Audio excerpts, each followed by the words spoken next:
This is a piece titled, quote, Beyond the Smallness of Self, end quote, Oral History in British Trotskyism by Alan Johnson. This is from the journal Oral History, Volume 24, Number 1, Political Lives. It's from spring 1996.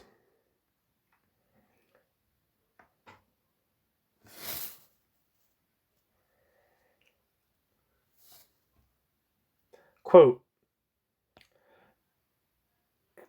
Documents do not adequately reflect the inner life of the movement, nor the real experience of the movement's supporters as they fought its cause within the trade unions and political parties or from street corner platforms.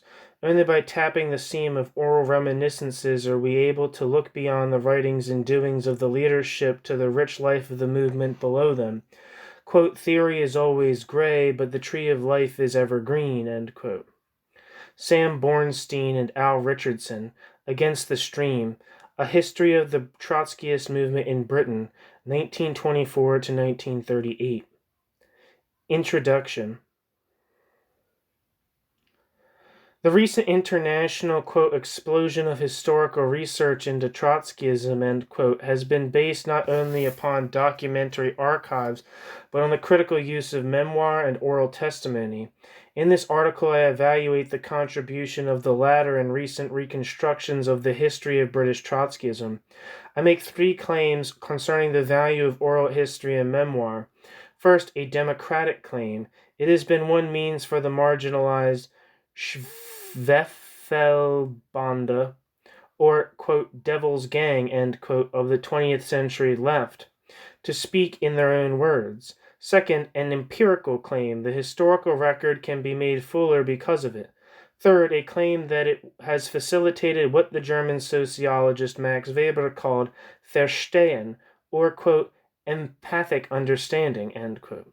The subjective experience of demonized grassroots, quote, activist, end quote, organizing in the factory and community are opened up to understanding in their own terms. British Trotskyism began with the, quote, Bauham Group, end quote, an opposition within the Communist Party loyal to the ideals of the Russian Revolution and convinced that Stalin was leading a counter-revolution against those ideals. Expelled in 1932, the Trotskyists repeatedly split over the question of conducting, quote, entry work, end quote, inside the Independent Labour Party and the Labour Party. The breakthrough came in the late 1930s and the war years when the Workers' International League broke, quote, from a propagandistic style to one of active intervention inside the labor movement, end quote. Briefly united in 1944, once fantasies of a mass independent revolutionary party were dashed on the rocks of labor's political hegemony, the movement split again on the question of entry work. From 1949, the movement has been permanently split and dominated by sects whose mutual loathing is matched only by their failure to develop any stable relationship to the broad labor movement. Only Jerry Healy's group, the Socialist Labor League, was a significant force in the 1950s, recruiting a layer of Communist Party members in the turmoil of 1956. The radicalization of the 60s saw a more general revival of Trotskyism, initially in the Labor Party youth movement, but from 1968 outside the Labor Party, with the growth in particular of the International Socialist/Socialist Workers' Party tradition led by Tony Cliff, and in the 1970s, the International Marxist Group. The 1980s saw a brief rise to prominence of the, quote, entrist, end quote, militant tendency, especially in Liverpool. While British Trotskyism has attracted little serious study, there are 2 compelling reasons for looking afresh at this political tradition. For over 70 years, British Trotskyism has embodied a Marxist alternative to Stalinism. That alternative may well be incomplete, frequently dogmatic, and in need of reworking, but in a world reeling from the collapse of Stalinism, it cannot just be ignored, or even more implausibly dismissed as a species of Stalinism itself. Moreover, for the last quarter of a century, it has been one of the most influential far-left political currents in Britain, especially amongst youth. Trotskyists have played a practical role far beyond their numbers, whether organizing trade union struggles or leading the fight against fascism with the Anti-Nazi League in the 1970s, playing a pivotal role in the Labour Party democracy battles of the late 1970s, or providing the organizational backbone of the anti-poll tax revolt of the 1990s. Even in sects such as the Workers' Revolutionary Party, despite Jerry Healey's internal despotism, important struggles such as the long fight to take Trotskyism to the shop floor at the Cowley car plant in Oxford have been, quote, hidden from history, end quote. The present author, a Trotskyist since his teenage years, agrees with Alan Wald, the U.S. cultural historian and Trotskyist, that our tradition, while in need of renovation, is possessed of a vision of socialism, international, revolutionary, democratic, anti-bureaucratic, and, quote, made from below, end quote, which could make a, quote, powerful contribution to some larger project, end quote. Much of the historical work produced within the various Trotsky groups is seriously compromised. Sam Bornstein and Al Richardson, authors of the 2-volume History of the British Trotskyist and creators of the journal Revolutionary History and the publishing house Socialist Platform, have characterized the works of the groups as, quote, selected snippets of history designed to justify their current practice, end quote, and complained of, quote, the damage done to honest investigation by the hoarding or concealment of documents by the present groups to suppress or distort the past in the interest of their current politics, end quote. Oral history and memoir are a valuable counterweight to these problems of falsification and omission. Conversely, much that is produced from outside the movement is either vitiated by incomprehension or else exhibits a kind of contemporaneous equivalent of the, quote, condescension, end quote, which, in another context, E.P. Thompson criticized. Even the, quote, poor deluded followers, end quote, of Jerry Healey deserve better. Oral history and memoir are a valuable counterweight to this problem of the failure of interpretive understanding.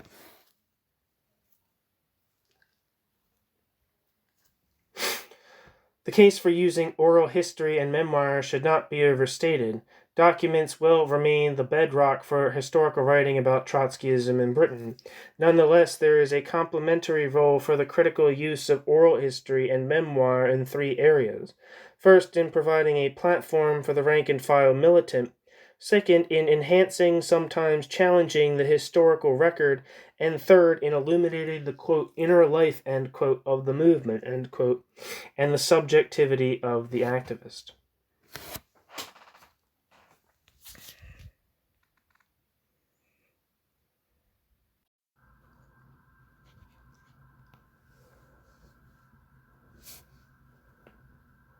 Finding a voice. Quote, whenever resistance is offered to governments by workers in East or West, the howl goes up that they are inspired by, quote, Trotskyists, end quote. Bureaucrats, bankers, and broadcasters unite to condemn them.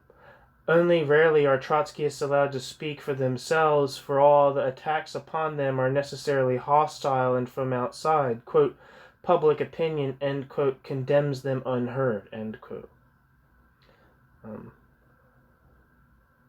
I don't know who that quote is from because they don't have footnotes, they have endnotes in this piece. Despite its significance in the post-war period, Trotskyism has attracted little interest from, quote, labor historians, end quote. Without endorsing the silly claim that it is, quote, Stalinist academics who seem to run the British labor history industry, end quote, the work of Trotskyist historians has been ignored. While Trotskyist militants are rarely interviewed by labor historians. Taking the example of Croucher's Engineers at War, Bornstein and Richardson show how this can result in a, quote, bias produced by too heavy a reliance upon a particular group of sources, ... Although numerous Stalinists were interviewed, only one Trotskyist, John Williams, is mentioned, ... end quote. The potential of oral history to recreate, as Paul Thompson puts it, quote, the original multiplicity of standpoints, end quote, is thus unfulfilled in much labor history. The first area in which oral history and memoir can play an important role, then, is in providing a platform for the Trotskyist militant. The memoirs of Harry Wicks, graduate of the Lenin School in Moscow and pioneer British Trotskyist, are an example of the ability of oral history not only to give the rank-and-file militant a voice, but also to forge new relations of democratic collaboration between historians and activists. The method of producing the memoirs by cooperation between Wicks and the labor historian Logie Barrow stands in stark contrast to the stylistic and institutional separation of, quote, populist, end quote, from, quote, academic, end quote, history writing bemoaned by Ken Warpole as long ago as 1979, and which has surely worsened since. Here is the kind of practice which could, to quote Warpole, transcend the deliberating division between, quote, the debilitating division between, quote, the academic world of social history and the pressing day-to-day concerns of working class and socialist politics, end quote. And return labor history to labor history's, quote, originating constituency, end quote. Barrow describes the method, quote, when I began, I was Harry's transcriber. A hearing of our cassettes will surely confirm my memory that, however valuable or irrelevant my interpretations, Harry controlled the agenda of each section, ... particularly during 1976 to 77, but intermittently up to 1988, I transcribed 380 or more full-scape pages of interviews with Harry. Harry corrected these transcripts week by week. Early in 1977, I arranged that we had so far into chronological order with a rough index. So I arranged what we had so far into a chronological order with a rough index. The aim was for Harry to use these plus documents in his possession as the basis for his autobiography. Harry was totally involved in rewriting each draft, sometimes 2 or 3 times, till every word was completely to his satisfaction. I continued to visit Harry Wicks once or twice a year. From now on, I was also on the phone to Harry Wicks, usually from Bremen, at rhythms that varied from roughly once a month to 4 or 5 times a week. Some of these conversations turned into 45 or 50-minute history lessons in themselves.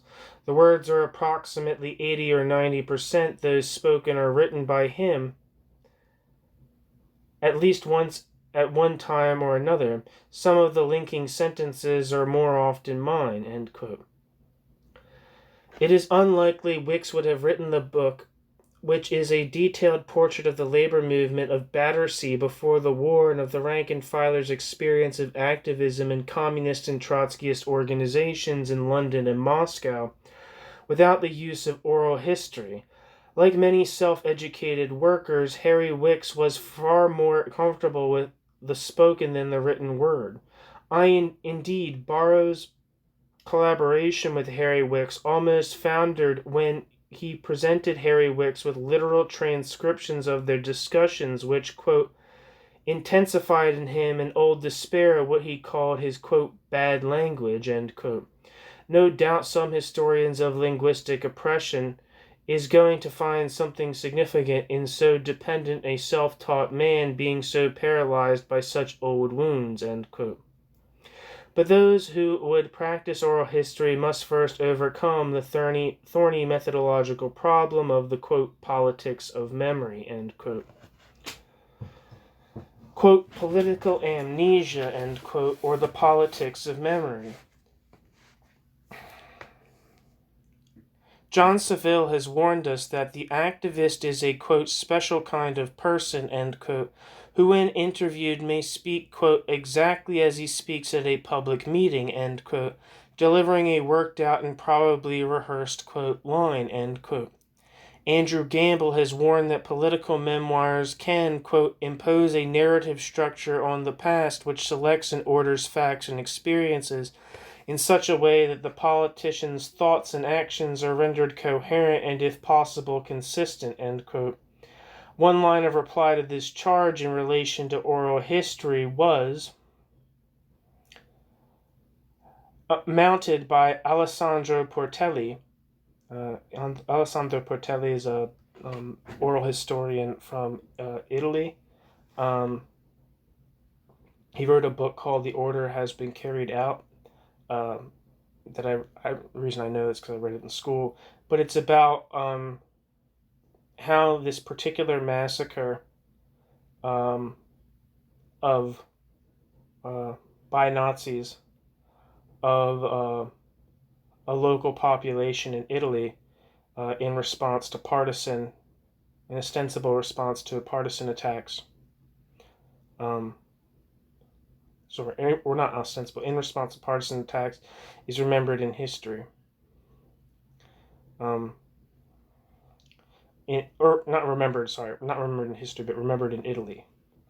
And it's a, it's a highly politically charged memory. Some people thinking, the partisan, like right-wing people generally think like the partisans got a lot of people killed because, if they had surrendered, but then like the actual fact of the matter is that there was no actually ultimatum for them to surrender. The Nazis just rounded up people and killed them.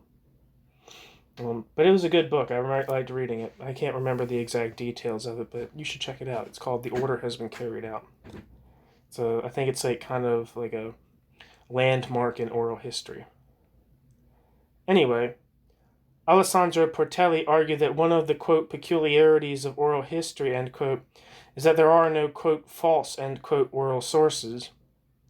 Even factually untrue evidence, being psychologically true for the interviewee, can help unravel the meaning of experience by, quote, forcing the speaker's subjectivity upon the historian, end quote. However, this process of unconscious reordering is more relevant to communal belief systems than to self-selecting members of political groups holding consciously chosen political positions. The oral historian of the political movement, dealing with, quote, elite, end quote, interviewees, must employ a special vigilance. A sophisticated treatment of the politics of memory and an exemplar of critical oral historiography can be found in the work of Alan Wald, who interviewed over 100 figures in the interwar Trotskyist left in America, reconstructing the experience of those won to, quote, anti-Stalinist revolutionary communism, end quote, in the 1920s and 1930s, such as Saul Bellow, Sidney Hook, Irving Howe, Clement Greenberg, James T. Farrell, Irving Kristol, and Philip Rov, who almost without exception had been integrated into the establishment by the 1940s and 1950s as, quote, the New York intellectuals, end quote. Wald found that the history of this group has been since obliterated or misrepresented, often by participants themselves, quote, for the sake of appearing politically consistent rather than acknowledge the subsequent sequence of turnabouts and gyrations in their orientation, end quote. Wald defines the, quote, politics of memory, end quote, as a, quote, triple amnesia, end quote, personal, cultural, and political. Personal amnesia involves inaccurate recall for, quote, psychological or emotional reasons beyond their conscious control, end quote. Cultural amnesia is the result of a profound shock or reversal, rendering the interviewee, quote, incapable of remembering the most elementary truths from his past experience, end quote. Political amnesia, which Wald found to be the most common, occurs, quote, when an individual, sometimes without the slightest calculation, attempts for pragmatic reasons to assign a spurious consistency to the individual's political career by focusing on secondary aspects of their earlier thought and omitting, minimizing, or reinterpreting what was primary. When there is a pattern of omissions that result in a certain impression that seems to serve an ideological necessity of the present moment, then the historian has good reason to suspect that the politics of memory has played a part in reassembling past experience. End quote. We can see the politics of memory at work in the British context and the reminiscences of the late C.L.R. James about his role in the fledgling British Trotskyist movement of the 1930s. In his later years, there grew up a cult of, quote, C.L.R., end quote, as a Marxist sage, and James played his part in its creation. While James was undoubtedly one of the most talented figures to ever be involved in the Trotskyist movement, in this interview it is difficult not to detect the, quote, reassembling of past experience, end quote, in the light of his later status. Quote, after a year or two, I had read all the Marxist books because it is easy enough, so I said, quote, well, I must join the Marxist movement, end quote. So I said, where are some Trotskyists, end quote, because I know communists are terrible. Liars. They tell me down in Hampstead so I go there. So I sit down to join. There are one or two other people who come down to join, and these are asking questions, and the official Trotskyists can't answer. So I, who have come to join, have to take up the defense of Trotskyism against the criticisms of those who want to join. In 2 shakes, I'm chairman of the Trotskyists! ! So when I went in there, they didn't have to teach me anything. I had to teach them. I was the secretary of the British Trotskyist organization. Not only was I very active, I was known as such. And people used to say not only that I was a Trotskyist, but that, quote, there is the real Marxist in England, end quote. C.L.R. James. However, the difficulty involved in the use of oral history and memoir is no argument for retreating to exclusive reliance upon the document. Paul Thompson has argued instead a critical evaluation of the credibility of oral sources by assessing the interview for internal consistency, by cross-checking the interview with other sources, and by placing the evidence in the wider context. Wald, in addition, calls for the historian to attempt a, quote, imaginative act, end quote, akin to that of the historical novelist to achieve an empathetic understanding of the interviewee. In truth, little more can be done with any source, and as Loomis has astutely observed, most of the epistemological problems attributed to oral evidence alone are actually common to all sources, only, quote, made visible and inescapable, end quote. Enhancing the historical record. Get a drink here.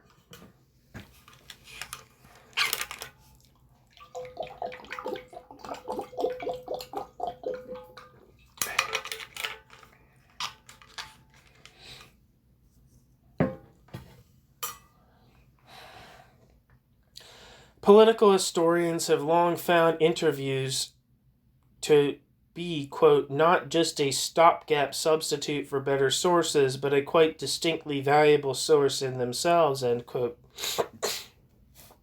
contributing not just atmosphere, color, and an unparalleled insight into subjectivity, but also new facts. The second strength of recent oral testimony and memoir of British Trotskyism has been its ability to enhance the historical record by penetrating the informal world, reconstructing episodes previously excluded from the historical record, and challenging the often self-serving, quote, histories, end quote, produced by some of the post-war Trotskyist groups. Assessing the informal. In politics, much that matters takes place outside the formal and documented apparatus of decision-making. Relationships, both personal and political, can escape the documented record, remain hidden from all but the intimates, contradict constitutional prescriptions, and yet shape the life of the organization. Similarly opaque are the informal organizational developments and policy-making processes which determine how decisions are reached and influence is exerted, and atmosphere, the intangible, quote, structure of feeling, end quote, of an organization, is usually unintelligible to those outside the hermeneutic circle looking in. Oral history and memoir can illuminate the informal world, taking us, however, vicariously inside the circle. The significance of the informal political relationship, for instance, has been highlighted by the Trotskyist historian Michael Woodhouse. Using the reminiscence of a Communist Party member in the Ronda, he traced the, quote, decisive, end quote, intervention of Borodin, an agent of the Communist International in Britain in the 1920s, in the organization of the rank-and-file minority movement which at its height organized 1 million workers. Woodhouse is thus able, in contrast to some recent accounts which seek to deny the Comintern any positive role in the development of the British Party, to develop a more careful periodization of the changing role of the Comintern. As Borodin acted informally and, quote, bypassed both the national and district leaderships of the Communist Party of Great Britain to obtain information from local party members, end quote. It is oral reminiscence as well as the documentary record which provides the historian with the, quote, sources, end quote, for historical analysis. Nowhere was decision-making so comprehensively beyond the reach of the formal agendas of organized bodies than in the militant trade unionism of the post-war period. Bill Hunter, then an editor of the Trotskyist paper Socialist Outlook, recalls the tensions inside the Transport and General Workers Union, which were soon to produce the breakaway, quote, Blue Union, end quote, in which the Socialist Labor League was influential. In this extract, oral reminiscence smuggles us in literally to the locus of decision-making at the point of production. Hunter is recalling how dockers overturned the decision of both employer and union to victimize Harry Constable for his role in organizing the unofficial Canadian seafarer strike. Quote, Harry Constable was the only man who worked on London docks without a union card. The 2,000 dockers he worked with in Millwall docks compelled the Dock Labor Board to stop victimizing him. The 2,000 dockers told me that they were going to have an action, and they smuggled me in the control where Constable worked. The ship's bosses or foremen who went up and down the rails picking out dockers and taking their books were refusing to hire Constable. They'd leave him standing with his book up. And this morning they all came along the rail, and the dockers were standing at the back of the hall and remained at the back of the hall, and Constable stepped forward, and there is a sort of, quote, well, come on then, Jim, we've got a job at so-and-so boat, come on, you know that, end quote. But these dockers are shouting, quote, if he don't go, we don't go, end quote. It only took 2 or 3 days before they hired Constable, end quote. In all these examples, oral history and memoir are invaluable in revealing the real but hidden dynamics of politics, in contrast to a documentary record which, in respect of these informal dynamics at least, may fall silent. Political exclusion. Quote, facts, end quote, observed E.H. Carr, quote, only speak when the historian calls on the facts, end quote.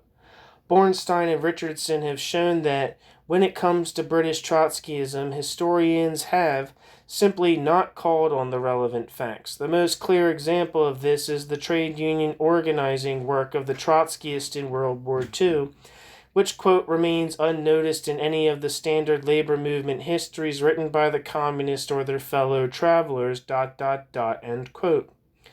Due to the Communist Party's support for the war after 1941, the Workers' International League, renamed the Revolutionary Communist Party in 1944, was able to play a leading role in some areas in the wave of industrial militancy from 1941 to 44. The Trotskyists grew substantially in numbers and influence, leading to discussions in the War Cabinet, police raids, and the trial and imprisonment of 4 leading Trotskyists. Bornstein and Richardson highlight the Trotskyist leadership of the workers in the Royal Ordnance Factory in Nottingham as, quote, the highest expression of the working class struggle during the Second World War. and the only known example of workers' control to have emerged during that time, end quote.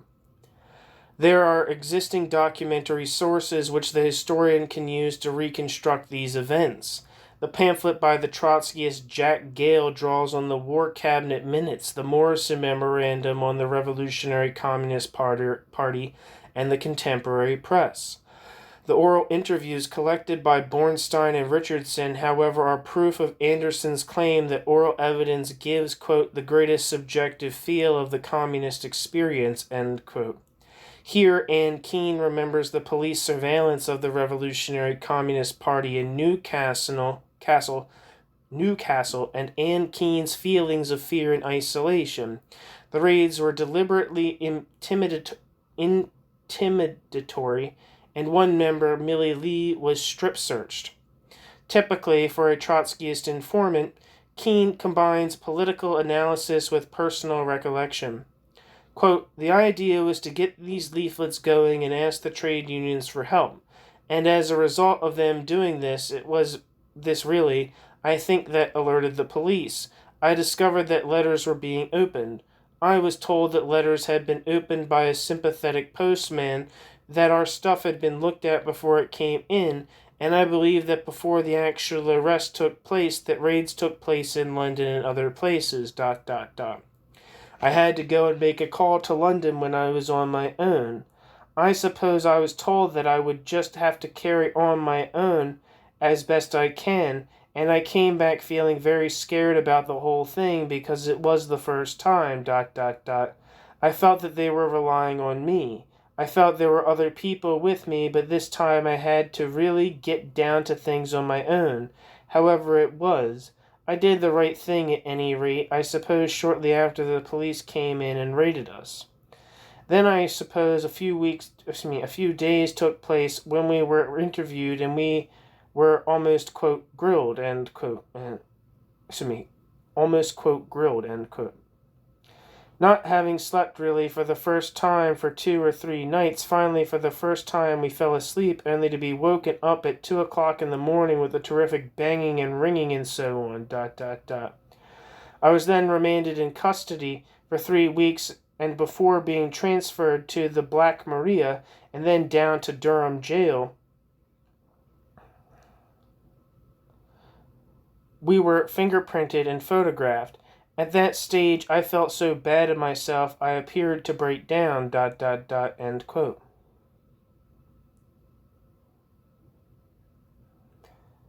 Verstehen and the, quote, inner life of the movement, end quote.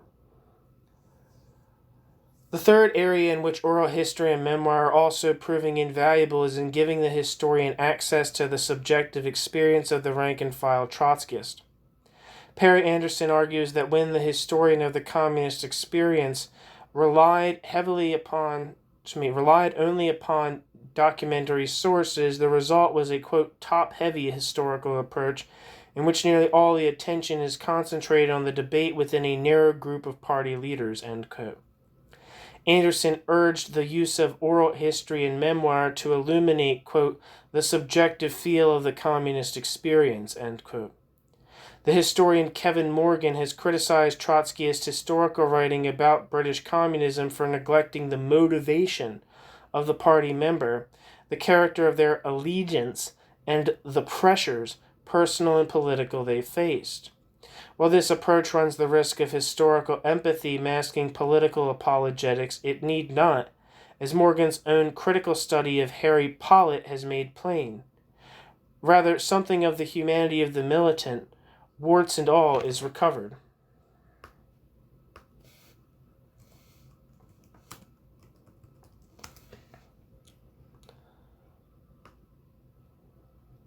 I'm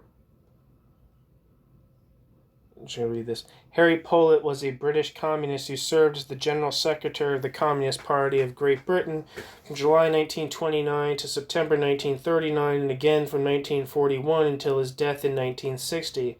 Pollitt spent most of his life advocating communism, ideologically a Marxist-Leninist. Pollitt was an adherent particularly of Joseph Stalin, even after Stalin's death, and disavowed by Nikita Khrushchev. Pollitt's acts included opposition to the Allied intervention in the Russian Civil War and Polish-Soviet War, support for the Spanish Republicans during the Spanish Civil War, both support and opposition to the war against Nazi Germany, defense of the communist coup in Czechoslovakia, and support of the 1956 invasion of Hungary. Harry Pollitt contested a number of parliamentary elections but never won, despite coming close in 1945. Through his time as leader of the Communist Party of Great Britain, Harry Pollitt was in direct secret radio contact with Moscow at the Communist Party of Great Britain's as the Communist Party of Great Britain's, quote, code holder, end quote, and was monitored by the British security services.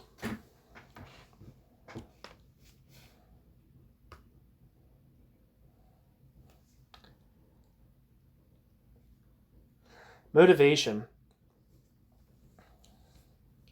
In Bill Hunter's testimony, it is possible to see the complex pattern of motivations pushing a young working-class boy to radicalism and later Trotskyism in the period before World War II. The roots of militancy lay in the poverty, solidarity, and class consciousness of a pacifist mining family, in particular the influence of a father scarred by the bitter experience of the betrayal of 1926. 1926 being the year of the general strike in Great Britain. Quote, when I was a child, conversations would go on around me in which events would be measured in terms of mining struggles. Around the fire in the living room, and there was always a fire burning in the big cooking range there, as miners received a regular load of coal as part of their wages, my parents and friends or relatives would often fix a date of an incident in the past in relation to some minor struggle. Quote, oh yes, she got married just before the 1911 strike, end quote. Quote, that took place after the 21 lockout, end quote. Or it might be, quote, it was before the 6 weeks strike, end quote. Or, quote, the 1926 general strike, end quote. You breathe in the sense of class with the atmosphere. There was a strong anti-militarist feeling in the area. The Methodist chapel to which I was resentfully compelled to go 3 times on a Sunday would not permit a boys' brigade, which was the Methodist equivalent of the Boy Scouts. The chapel council forbade it as they were opposed to uniforms and condemned it as militaristic. One teacher was a great patriot.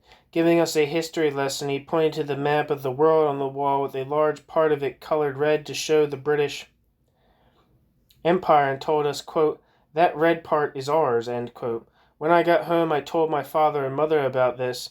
I never forgot him pointing at the plant pot with an aspidistra in it and telling me, quote, look, lad, the only part of the earth we own is in that pot, end quote.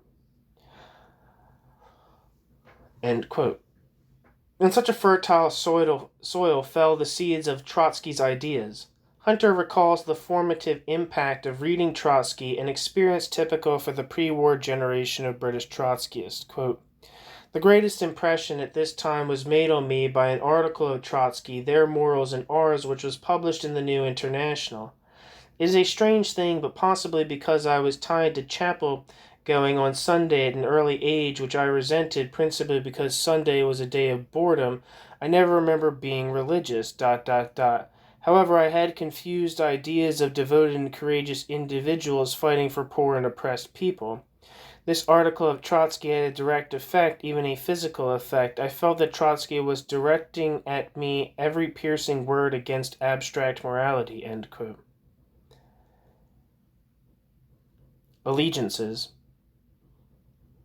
As Samuel has revealed so well in his excavation of the, quote, lost world, end quote, of British communism, the militant's relationship to the party is neither discrete nor contingent, but involves an all-encompassing allegiance. The party is at once life purpose, moral code, and affective community. It is in capturing the, quote, structure of feeling, end quote, of this allegiance that oral history and memoir are especially strong. Here the memoir of American ex-Trotskyist Irving Howe catches the most Nietzschean mentality, the almost Nietzschean mentality of the new recruit. Quote, Never before and surely never since have I lived at so high, so intense a pitch, or been so absorbed in ideas beyond the smallness of self. It began to seem as if the very shape of reality could be molded by our will, as if those really attuned to the inner rhythms of history might bend it to submission." End quote. The biography of Dulcie Yelland, written by her husband and comrade Charles Yelland, also describes how the entry of the Trotskyists John and Mary Archer into the Leeds labor movement opened up that world, quote, beyond the smallness of self, end quote. Quote, "They read much more deeply and treated Das Kapital as their Bible. They came like a gale of sea air to a Leeds Labour Party which was content with its mediocrity. All of the liveliest and youngest of the Leeds members fell under their spell, and politics became an exciting adventure again. ...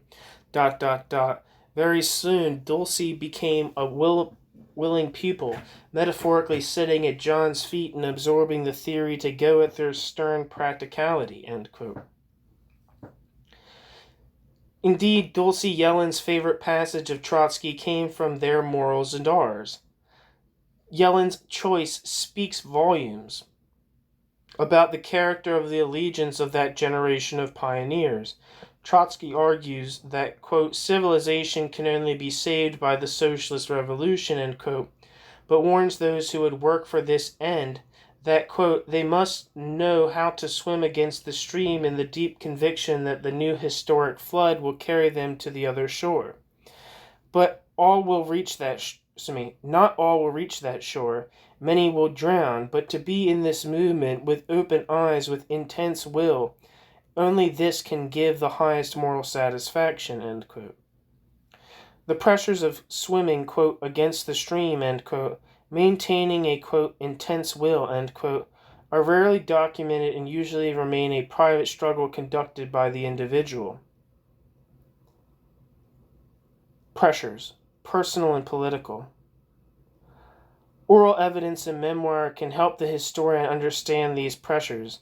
In the 1930s, all Trotskyists paid a price, large or small, for their lonely opposition to Stalinism. Harry Wicks and Reg Groves recall that, quote, quote, "ashen-faced and trembling old guard Bolsheviks and left oppositionists working in the Russian oil company in London, informed of their recall and certain death. Their discipline intact to the end, they would not tell Groves what they knew." Daisy Groves remembers how her own expulsion involved the collapse of an entire social milieu overnight. Quote, "We had become so well known in the Communist Party. We had helped to run bazaars and collected money and all that sort of thing for the party, and we had a lot of good friends in the party, when suddenly they'd pass you in the street and call you a, quote, social fascist, end quote, or something like that," end quote. Peter Fryer has written that in the interwar years, Trotskyists were, quote, "plunged into a milieu of remarkably harsh external and political struggle," end quote, which, quote, "demanded exceptional physical courage," end quote. Some of this has been captured in interviews with those who struggled, quote, "against the stream," end quote. The oral testimony of Pat McVeigh allows the historian to capture the mood of the Communist Party rank and file who had been instructed by their leaders to, quote, "treat a Trotskyist as you would treat a Nazi," end quote. Quote, "Then I went down to London. That would be 42 or 43. I was on a visit to my sister, and I remember I went to a rally in Trafalgar Square. This was a Communist Party rally, and I saw a chap there selling a paper called Socialist Appeal, and he was being mobbed. I mean physically molested by women, ... I remember one of them grabbed a paper from him and painted a big swastika on it with lipstick and then paraded in front of him. And then some people came and threatened to beat him up. And I instinctively, it was an instinct, of course political understanding had a part to play with it, and I thought this was all wrong, and of course I said, quote, 'Well, if you want to beat him up, you have got to beat me up,' end quote. And that was my first acquaintance with the Workers' International."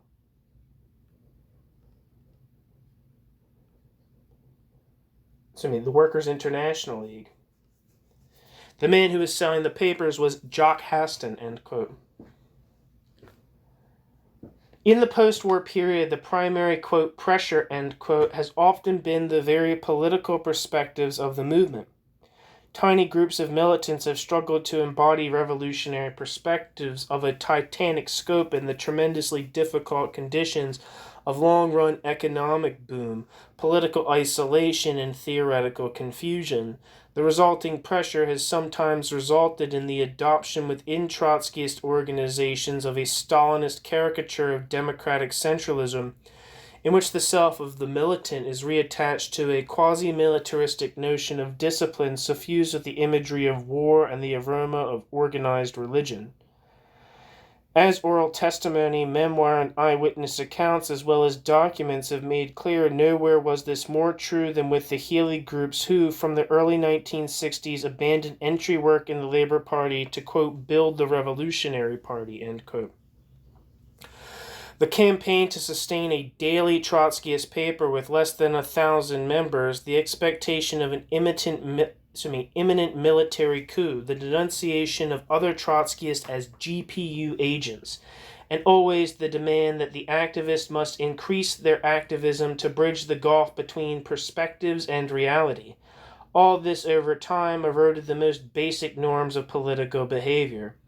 Eyewitnesses remember, quote, for years, comrades such as Cyril Smith. Cyril Smith wrote a book called Marx of the Millennium and some other shit. I don't know exactly what he gained, but I don't know. I think he's. Hold on, let me look it up real quick.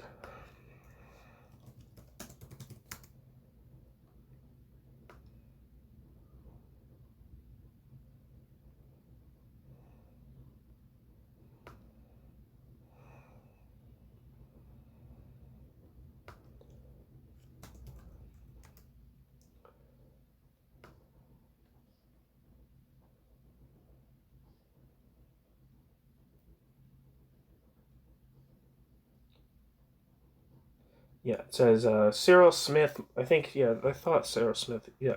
Cyril Smith, who lived from 1929 to 2008, was a British lecturer of statistics at the London School of Economics, socialist and revolutionary humanist.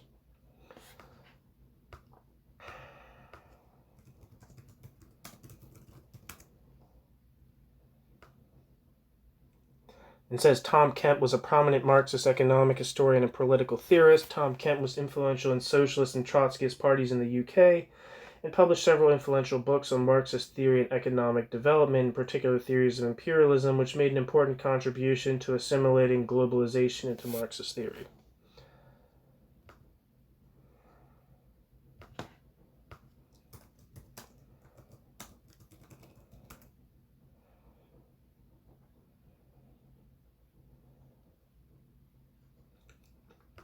Anyway, let me get back to this. Quote, eyewitnesses remember, quote, for years, comrades such as Cyril Smith, Jack Gale, and Tom Kemp have been used as whipping boys by Healy at CC, Central Committee meetings. Every Central Committee member knows this to be true. These comrades have been reduced to tears many times in front of Central Committee meetings when attacked as, quote, anti-party, end quote, over contributions they have made. Healy's normal response to a contribution in discussion which he doesn't like is, quote, you should be thrown out, end quote.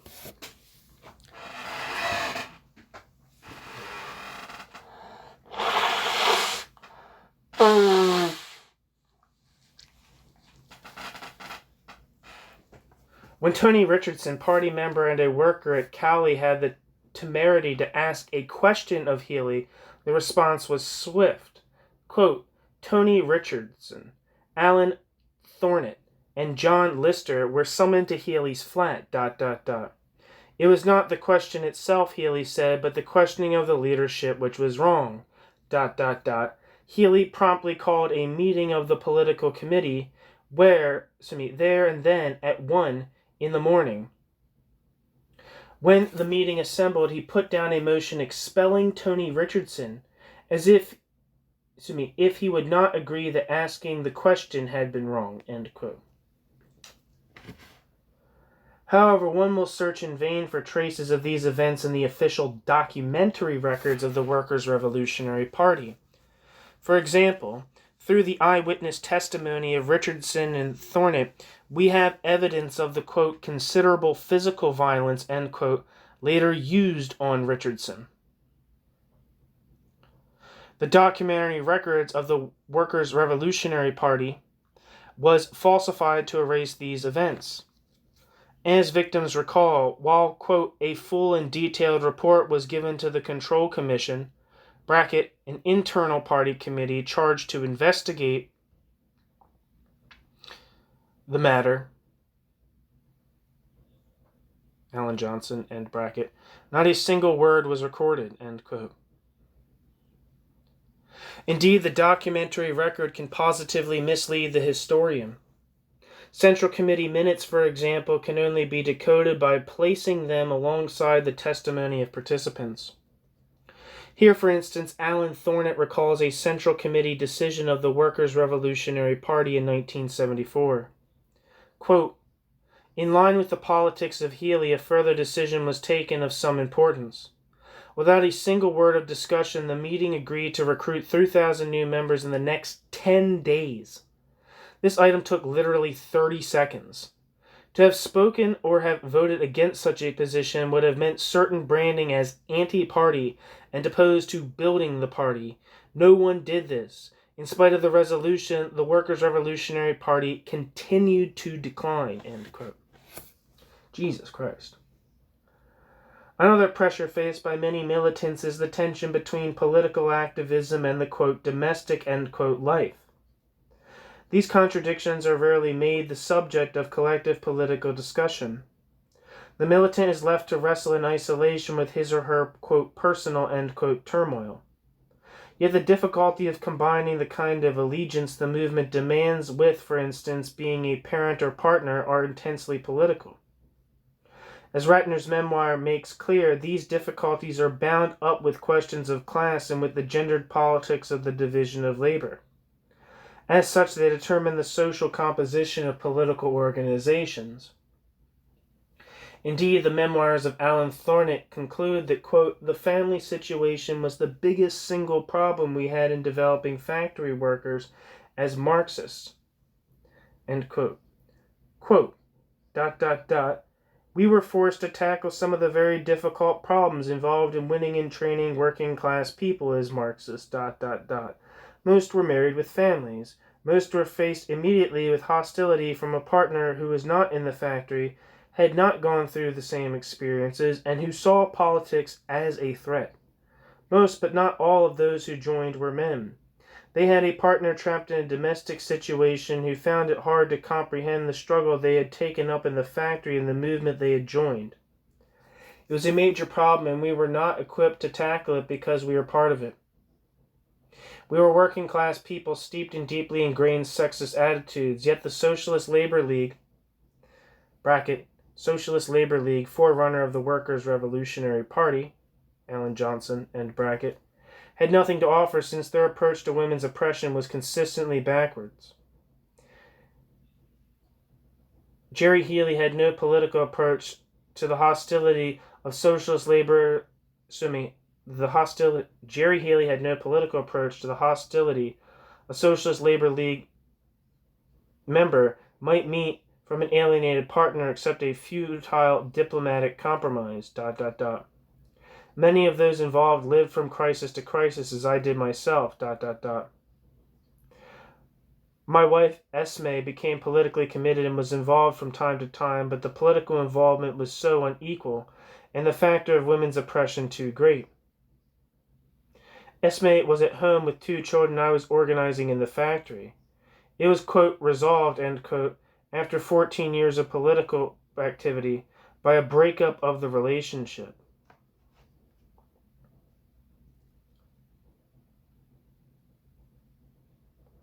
End quote.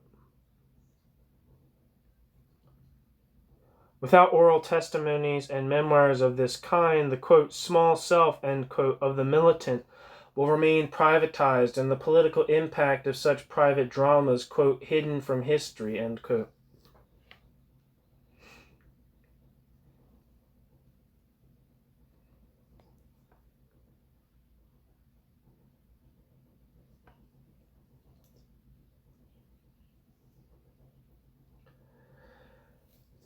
Historical materialism and oral history. Going, quote, beyond the smallness of self, end quote, so central to the experience of the activist is also at the heart of the historical materialism as a mode of social analysis and of making histories. The best Marxist historical writing weaves together human agency and social structure. I would suggest some recent Trotskyist history writing has done exactly this, and it is in its use of oral history and memoir has approached the condition for a socialist history set out by Jerry White and deployed by Jerry White to such effect in his own work. White warned that oral history, which remained, quote, locked in an autobiographical mode, end quote, ends up ignoring that which should actually be the object of socialist historical writing, that, quote, huge reality outside individual consciousness, end quote, capitalist social relations.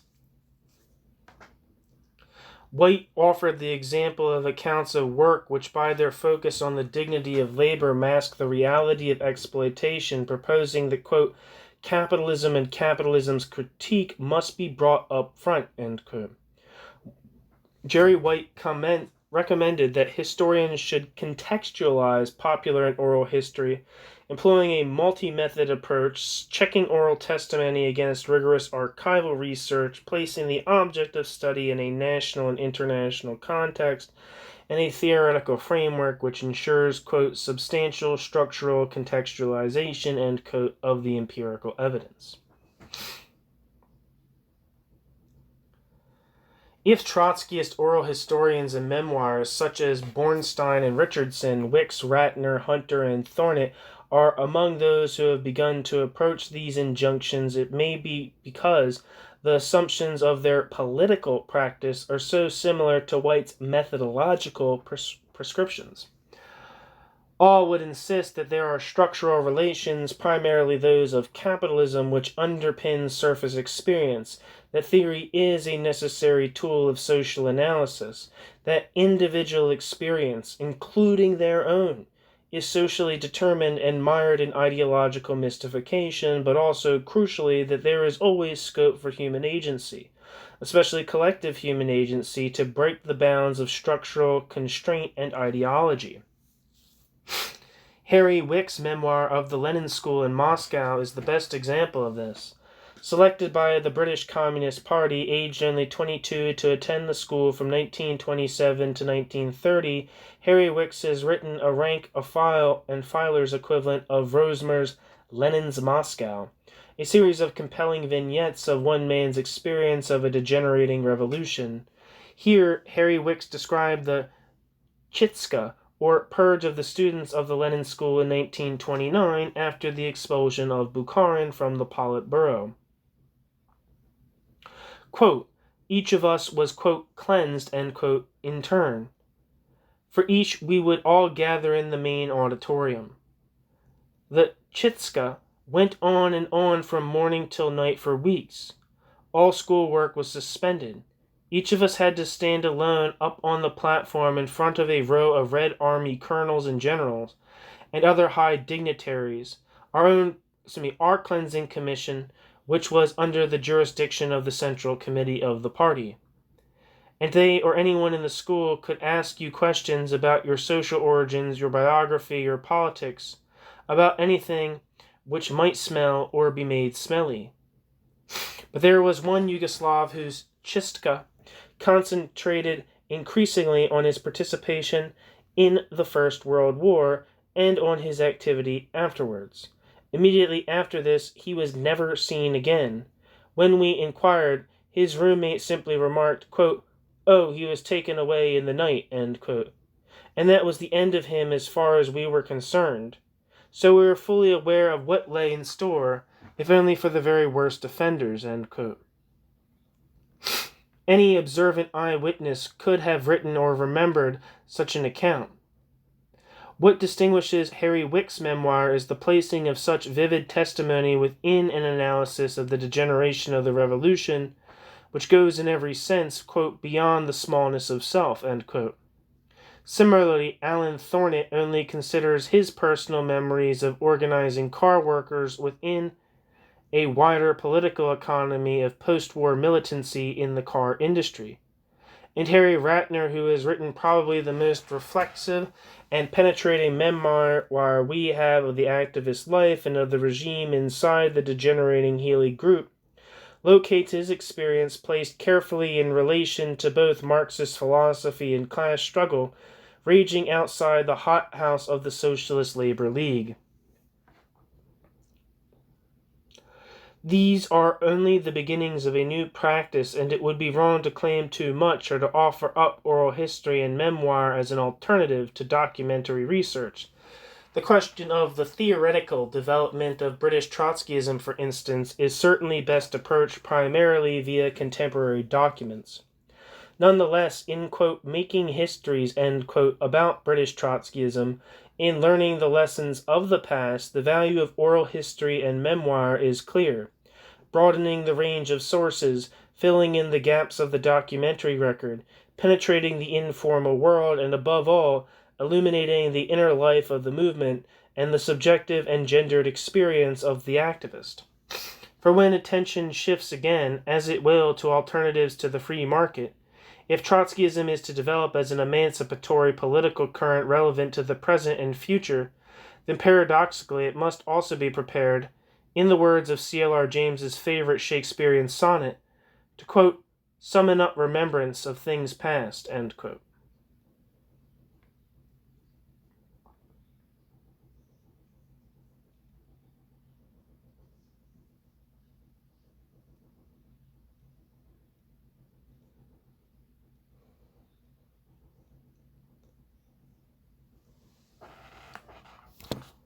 Thanks for listening.